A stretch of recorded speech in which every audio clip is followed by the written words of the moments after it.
I'm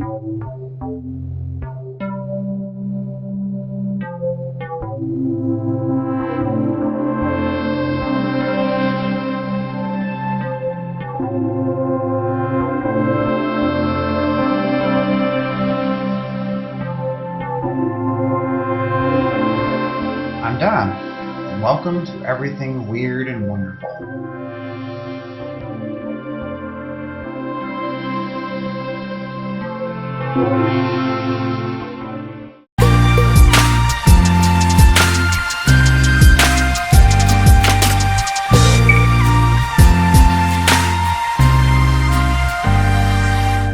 We found a new place in the city that we'd never heard of before. They call it Thrift Village, and it certainly is a village inside. It is just loaded. I don't know how many square feet, thousands, tens of thousands. The amount of merchandise, it was just amazing. We couldn't even go through it all. It takes many visits to actually see everything that's there. But we were amazed by these dishes.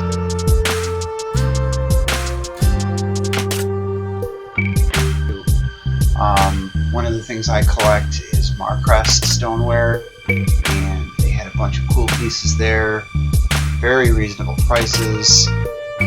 Basically whatever you can think of, they had sports equipment, furniture,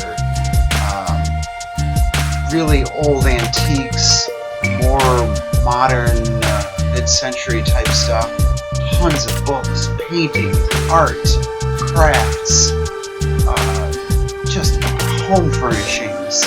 It was just, the enormity was just too much to take in. So we're definitely planning a visit back very soon.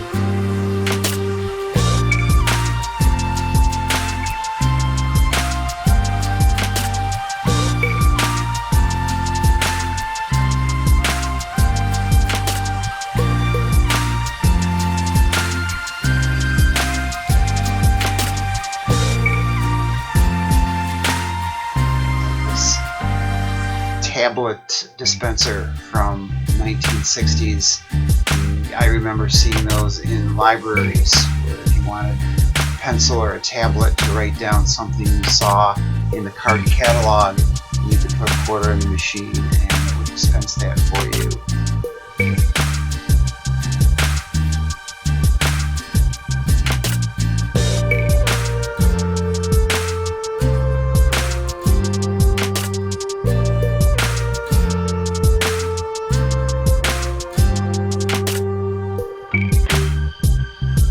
Lots of dishes, and the way they had them set up, very attractive. Some vintage Art Deco pieces that were repainted. They had a huge Christmas area, and I was able to actually find a couple of records that I was looking for.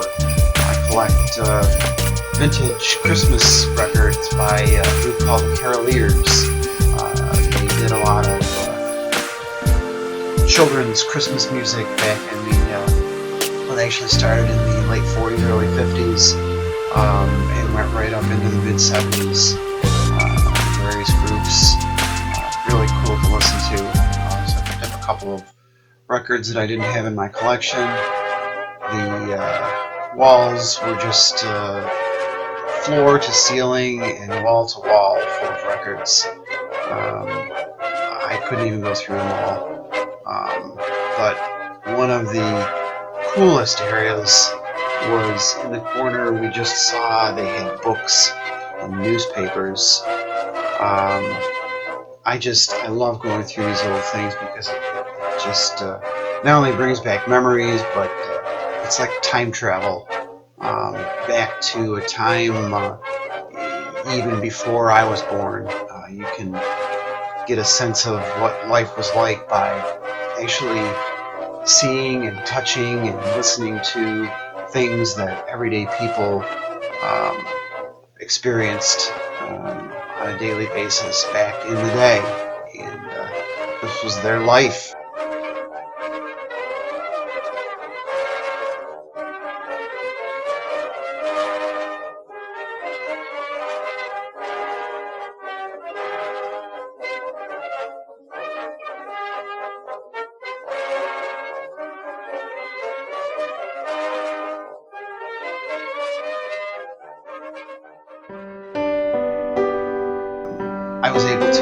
find a whole wall full of old newspapers. I was amazed. At first I saw some newspapers that I remember seeing from back in the early 70s. This Upstate magazine was part of the Democrat and Chronicle Sunday newspaper. I remember reading that as a kid. We had a big blackout in 1966. I remember that as a kid. And found some newspapers from the day that happened. Going through the stack, I also found a couple of newspapers from when Nixon resigned in 1974. Looking through the newspapers, it was fun to not only read the old news stories, but look at the ads. There were a lot of grocery store ads, department store ads, and I wanted to share a few of those with you that I thought were interesting. So sit back and relax, and let's flip our way through these newspapers and get a taste of what things were like about 50 years ago, a half century ago. And this is Rochester, New York. McCurdy's, one of the big department stores that's no longer in business, almost as big as Sibley's back in the day. There's Grant's and the National, more stores that have been gone for a long, long time.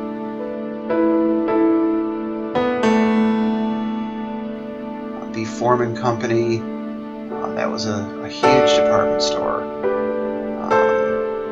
back in the day. I think they went out of business sometime during the 1980s. More news stories on the day Nixon resigned. If you want to pause the video, you might be able to read a couple of those articles. Lots of neat pictures from the day this all happened. A neat cartoon about when gas went up to 53 cents a gallon. It was awful.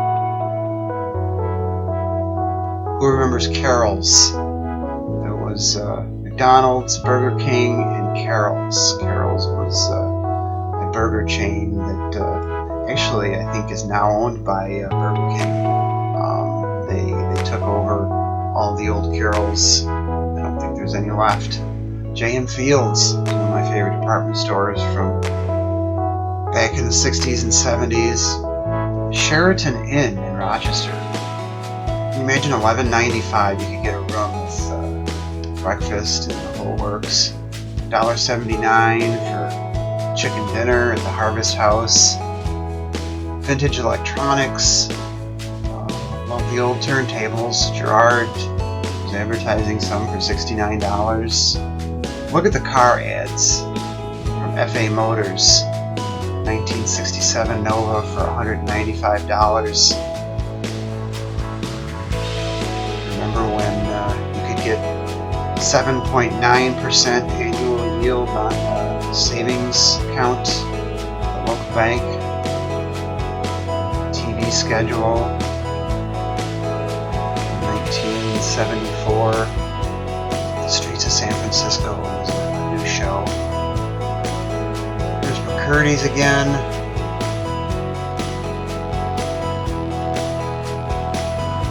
Star Markets. That was a big grocery store chain here in Rochester. And it was Thanksgiving time. Turkeys were 35 cents a pound. This was the dining room table that my parents had when I was growing up.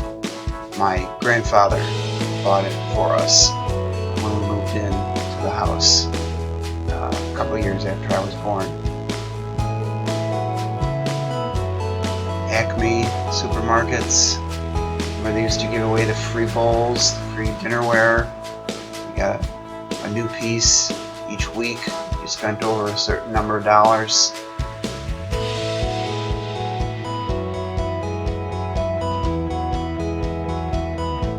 This week it was a free mixing bowl. Regularly 69 cents. You got that free.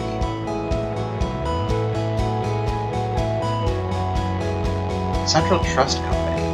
Open up your Christmas Club account for $19.66 with your 8% interest. interest. How sweet it is. Look at those cars, Lincoln Mercuries. These were 1966. JCPenney's used to have their own electronics line. Sold TVs and record players. Color TV. It's brand new.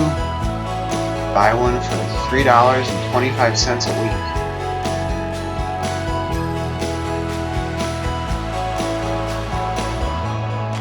Before the satellite images were in the newspaper for the weather. Here's the Veterans Day sale at McCurdy's.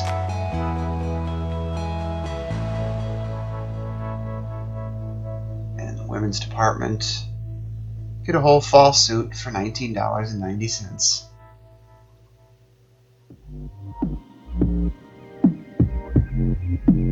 More home furnishings. Drapes for $6.98. Men's raincoat for $22.95. Sears. Remember Sears.